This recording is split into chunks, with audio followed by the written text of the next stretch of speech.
bonjour, bonsoir à toutes et à tous, selon l'heure à laquelle vous regardez cette vidéo. Sachez que la parole de Dieu est vivante et elle n'a pas besoin d'interprétation de l'intelligence ou de la pensée humaine, car d'elle-même, elle s'explique.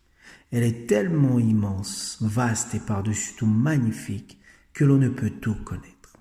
Ainsi, sur cette chaîne, nous partagerons la part que cette parole nous a permis de connaître. Nous nous poserons des questions sur le texte biblique choisi. Ensuite, sur la base des enseignements de la parole de Dieu, nous y répondrons. Notre texte de ce jour est Luc chapitre 10, versets 22 à 23.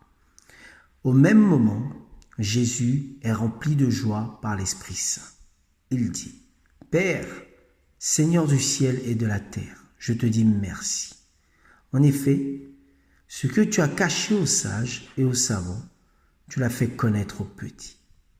Oui, Père, tu l'as bien voulu. Mon Père m'a tout donné. Personne ne connaît le Fils, sauf le Père. Personne ne connaît le Père, sauf le Fils. Mais le Fils veut montrer le Père à d'autres pour qu'ils le connaissent aussi. Notre première question s'intitule « Qui sont les sages, les savants et les petits ?» D'abord, être sage, savant, intelligent est très bon pour une femme ou un homme. Et comme pour tout, l'abus est nuisible. Je veux dire que se faire engloutir par sa sagesse et ses connaissances conduit à une attitude hautaine, orgueilleuse et arrogante à l'égard d'autres personnes. Je sais tout. Or, la sagesse et la connaissance sont des analyses basées pour la plupart sur des théories et pensées d'autres hommes qui ne sont pas une science exacte, car plusieurs phénomènes ont la capacité de les contredire. Ne nous écartons pas, ceci n'est pas le sujet. Restons sur les faits de l'abus, de la sagesse et de la connaissance, qui conduirait une femme ou un homme à une attitude hautaine, orgueilleuse et arrogante. Tandis qu'un enfant, même sage et savant, serait tout au contraire humble, prompt à apprendre.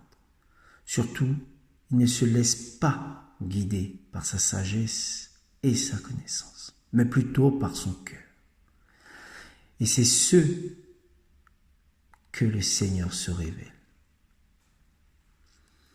Ce qui nous amène à la deuxième partie, qui est le Fils et le Père. Dans ces dires, Jésus affirme que lui seul est capable de nous révéler ces choses, si nous le cherchons dans notre cœur et non avec une intelligence humaine basée sur toute espèce de matière charnelle ou physique. Sois comme un enfant et cherche à connaître Jésus. Parle-lui, lui qui est omniprésent, par son Saint-Esprit. Soyez bénis en Jésus-Christ. Mintomboa avec Stéphane pour vous servir.